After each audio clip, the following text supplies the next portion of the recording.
Hi! Welcome to a new series that I have on my channel. Very excited about this series.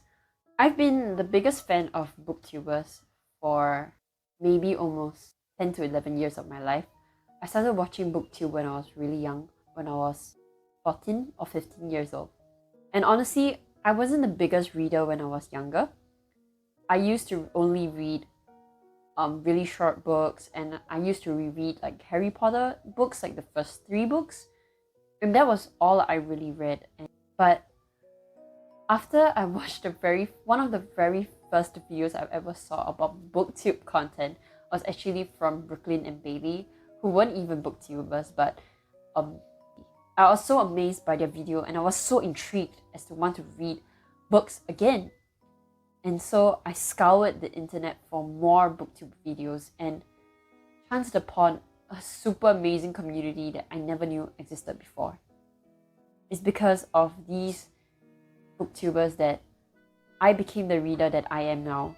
And in the years to come, I'm sure that I'll find even more booktubers that will continue to inspire me to read and give me the greatest recommendations ever, and also decrease the amount of time and research that I need to do before I find another book that I will love. And so therefore, this video series is honestly a love letter series to all the booktubers that I watch and I enjoy. And I just want to thank you for letting me read and find books that I wouldn't have otherwise known about, and for making me the reader that I am today. So for the very first episode of Thanks to You, I'll be reading Shadow of the Wind, which is recommended by Max from Well Done Books. Years ago, Max was actually one of the booktubers that I followed on BookTube a long time back. But he stopped doing booktube videos after a while, but continues to remain rather active on Bookstagram and BookTok as well. I still continue to enjoy his content, which I'm super grateful for. Usually he reads literary books as what I've seen on his feed. So please do check him out and continue to give him the support that I wish everyone would give him as well. But the reason why I picked The Shadow of the Wind is because this book has continuously been one of Max's favorites. And it's never left his list. So I've decided to give this a go. So thanks to you, Max, I'll be reading this, and I do hope that I'll enjoy it. So I'll keep you guys updated, but otherwise, please enjoy the vlog.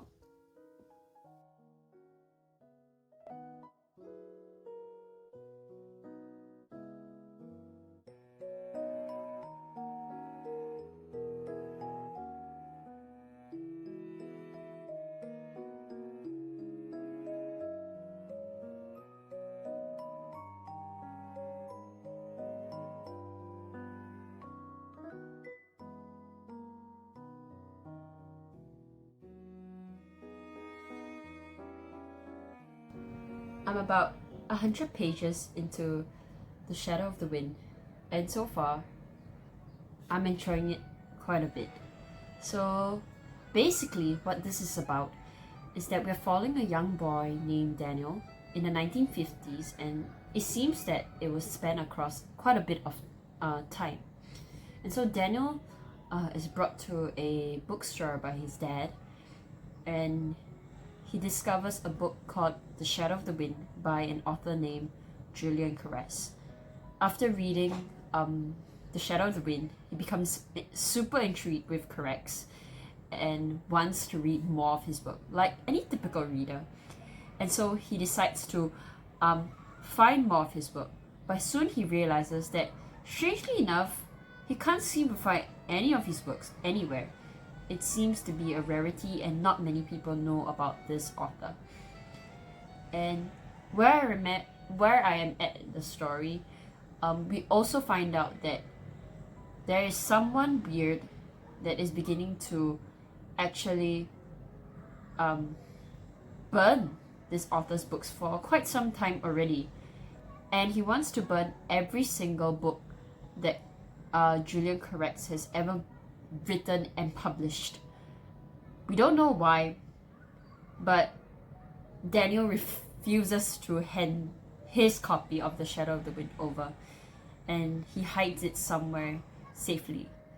So this book is definitely a historical fiction of some sort, though I don't really know where the story is going yet. Because it starts out in 1948, it seems. Yeah, it starts out in 1949 and it spans across a time of 4 years. And where I am right now, I've just entered 1954. So I'm wondering, where are we going with this? Because I don't really quite understand. And honestly, I'm intrigued. It's something about, Carlos Ruiz Zafon's writing. There's something about his writing. He's just so easy to consume. It's lyrical, but not overly purple. I would say it is not difficult to understand. It is lyrical, but not overly descriptive or overly lyrical.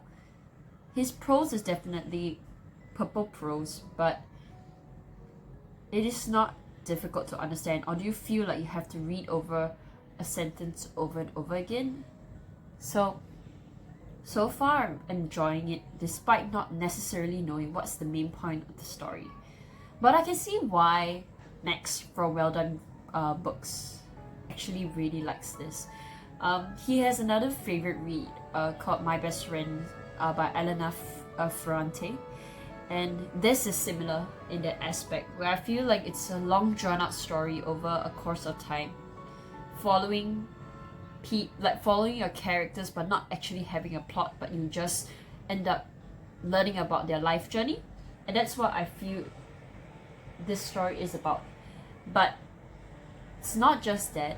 I feel like there is at least an undercurrent story, which is that we are following this author and his books, and we're not sure exactly why they're going missing, why they're getting burned, but we know that there's someone out there who wants them gone. So yeah, that's how much I've gone so far. I've decided to tab it so that I can finish it in time by this week.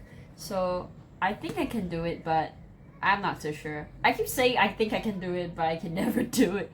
So that's the update on this. I can tell you that I'm enjoying the writing so far. The prose is really what's getting to me, and the intrigue of this author and the Shadow of the Wind itself, the book, is making me move forward with the story, hoping to find out more.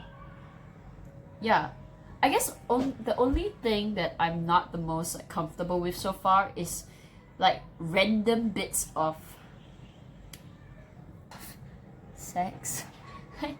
I'm someone who is not the most comfortable with explicit scenes like this, and for what reason it provides, I do not understand. If it gave some aspect to the story, then sure. I guess that's why I'm someone who needs to know going into the book if there's sex or not. If it's a romance book, an adult romance book, I know that there will be sex in it some way or another, and there will be explicit sex. So I expect it, and I'm not so I don't feel bombarded by it. But in here, it just happens like that, and I'm like, what? And I get shocked by the revelation and try to just move on. But at least now I know what to expect out of this. So now that I know that it's there, I'm not gonna be too scared of it appearing.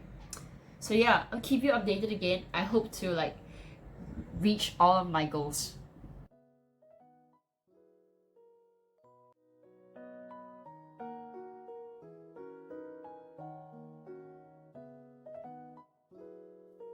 So the last I updated you, I read about another 100 pages. So I'm currently at around the 200 page mark of The Shadow of the Wind.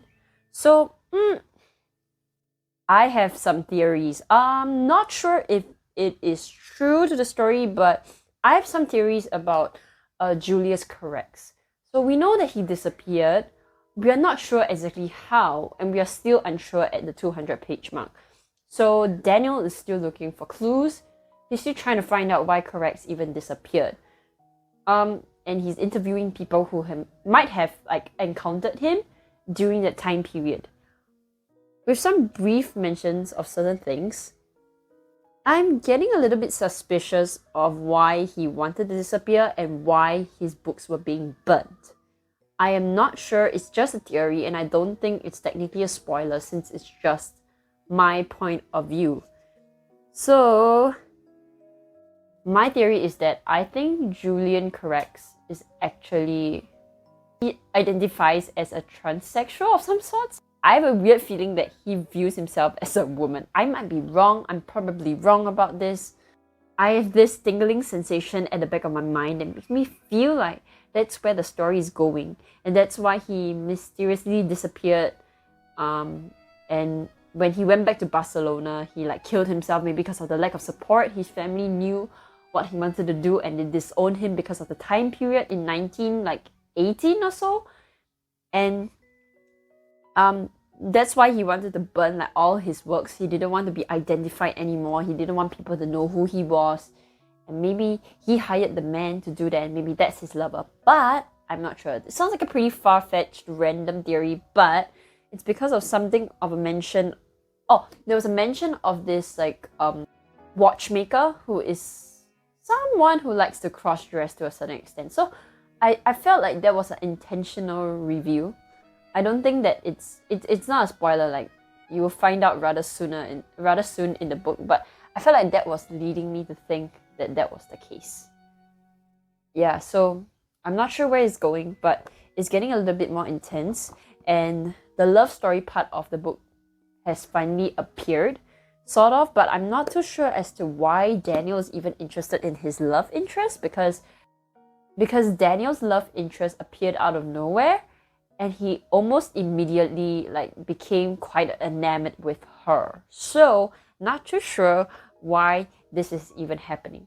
So we'll see the progress of the romance because it's clear that Daniel likes someone else beforehand. And now he's becoming very interested in another woman, I guess. That's that. In any case, I didn't make extreme progress with The Shadow of the Wind today, but I'll be reading more about it tonight. So, that's that. Hey, I didn't plan to update this late, but I've reached about the 260 mark, like the 260 page mark, and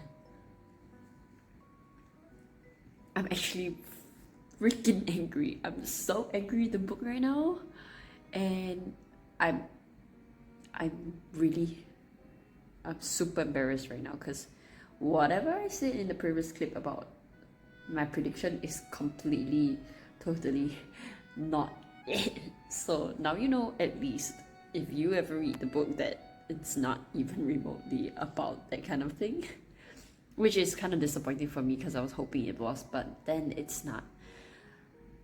So at this point, we find out a lot about Julian, because they have Daniel and his companion Ferris has both done a lot of research, and they have gone to meet like significant people in Julian Correx's life, and so they have interviewed quite a bit of that. Like they have interviewed quite a few of them, and so we know a lot about Julian right now. And we have found out the entire backstory before he has gone to Paris. So we don't know why that he went to Paris at first, but now we have found out the timeline from. So now we know the timeline before he went to Paris. So we just don't know what happened to him in Paris per se, but it's kind of obvious as to what may have happened to him in Paris. So right now, because of the events of finding out Julian Correx's life, I am rather pissed because it could have all easily been prevented if not for just one retarded mistake that he made, and I'm super angry because I felt like it was so easily preventable, but we just had to give in to our desires, I guess. And right now, I'm very scared because Ferris is one of my most favorite characters, other than actually this really cute like sideline character. Ferris is is Daniel's companion and is one of the people working in the bookstore with him and his dad. So Like Ferris's life is kind of endangered right now, so I'm a bit scared. Yeah, I hope he survives because I want him to survive, okay? I can't let him die. I really, really can't. So I'm very scared, but I'm stopping for tonight. And so I'll see you guys tomorrow and update you more when I read more of it.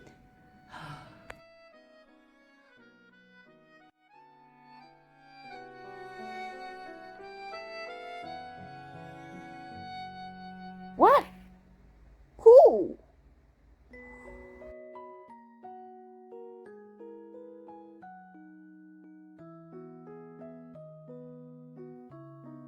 I finally finished The Shadow of the Wind. Ah!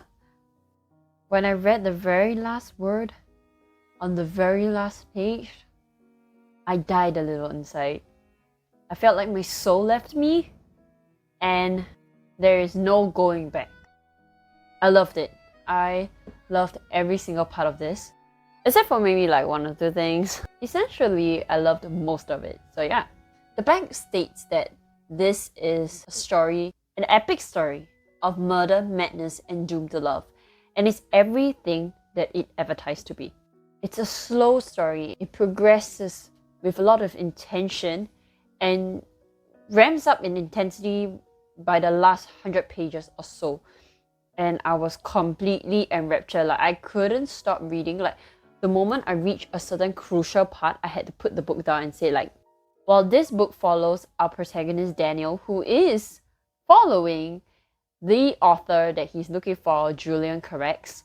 That whole plot was intensely mysterious and dark and entertaining, and you're really on the edge of your seat trying to find out what happened to him. The real reason why I really fell in love with the book was because Carlos Ruiz Zafon's characters are just insanely good. The book made me fall in love with it the way that it did because of the found family relationships in here. The characters are rich in personality and yet are beautifully broken on the inside, and they really make the most questionable decisions most of the time, and I feel like slapping them. I really want to take them by the shoulders and shake them and ask them, why the hell are you doing the things that you're doing? I don't understand. But when they feel sad and when they are crying, I too cry a little on the inside. My favorite characters are actually the side characters, Fermin and Mikkel. The two of them are by far the most loyal friends ever. Like, they are the most loyal, better than any lover you can find out there, seriously. Their friendships with our protagonists, both Daniel and Julian, are truly one of a kind and should be talked about for centuries to come. Friends like them come in a millennial and are real rare gems. And it's because of the two of them that I stuck so closely to the story and that I felt so heavily emotionally for them. Another side character that I fell head over heels for is actually Jacinta, who we will see later on in the story. She made me cry like a baby during her last scene with Julian, and I was broken, man, by that scene. And I just loved her so much from the moment she appeared on the page to the end. And I was just glad that sweet little Jacinta found peace in herself. Other than that, Carlos Ruiz Zafon's writing was immensely beautiful. Like I said in the previous clips, right? It is lyrical but not complicated. And it's beautifully done. And this is a translated piece of work, which means that our translator, Lucia Graves, did an excellent job. Props to her. This is meant to be written in Spanish, and she made the book, I hope, as beautiful as it was in Spanish, in English. I wouldn't ever know how it is in Spanish, but I assume that the English definitely did it justice. The writing definitely portrayed the book's meandering gothic nature, a story that is filled with angst, love, and tension. Yeah, that was what I loved so much about this story. But the only reason why, and the real main reason why I did not enjoy it as much as I hoped was the fact that this entire thing was insanely misogynistic. I don't know whether it's misogynistic per se, but it's most definitely always objectifying women. Every single character in this book objectifies any woman they have ever met. Daniel, for instance, for any woman that Daniel ever meets, he immediately objectifies them and like begins to want to have some sort of encounter with them that is sexual in nature. And it's the same with his friend Fermin, and I have no idea why this is the case and why Carlos is someone who is insanely horny. I don't know. And well, I guess I understand that the time period in here is 1918s to, it's like the 1910s to the 1950s. And maybe that's why they have a different kind of behavior towards women, like men at least towards women. And but do we really need that from our male characters? Could we not just let them be and not objectify women? Because Carlos Ruiz Zafon wrote this in 2001, so I don't see why he had to do that. I think it's just his problem, which in general I felt like is totally uncalled for then. But that's just me. That's my opinion. So one of the other weaker points in the story is probably the romance between Daniel and Julian's love interest. But it's like love at first sight, and both them and their love interests are immediately drawn to each other without any like context of growth between the two. And I don't really appreciate those kind of romances. Like, I prefer something that grows slowly with a lot of care and thought towards the romance and the relationship. So that definitely left me wanting more. But otherwise, holy crap.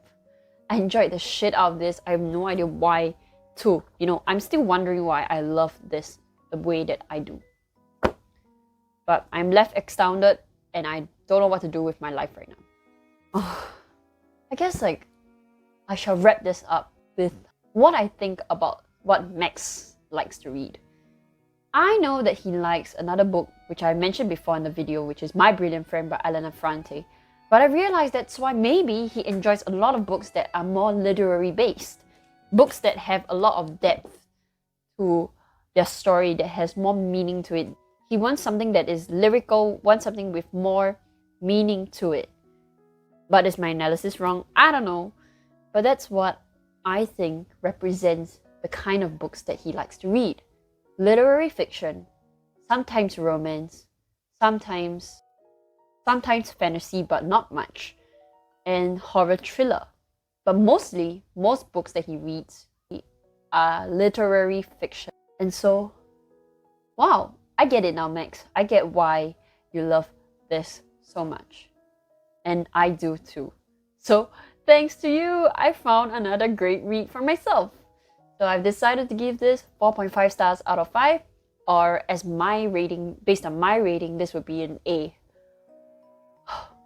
Thank you for following along this journey. I hope that this inspires you to pick this up, because it's really a great read for someone who enjoys historical settings, who enjoys a gothic setting, who enjoys literary fiction, who enjoys beautiful writing that is not overly complicated, who maybe also enjoys a book set in Barcelona. So give this a go. But otherwise, thanks for watching. Like, comment, and subscribe on this video. And otherwise, thank you so much. Goodbye!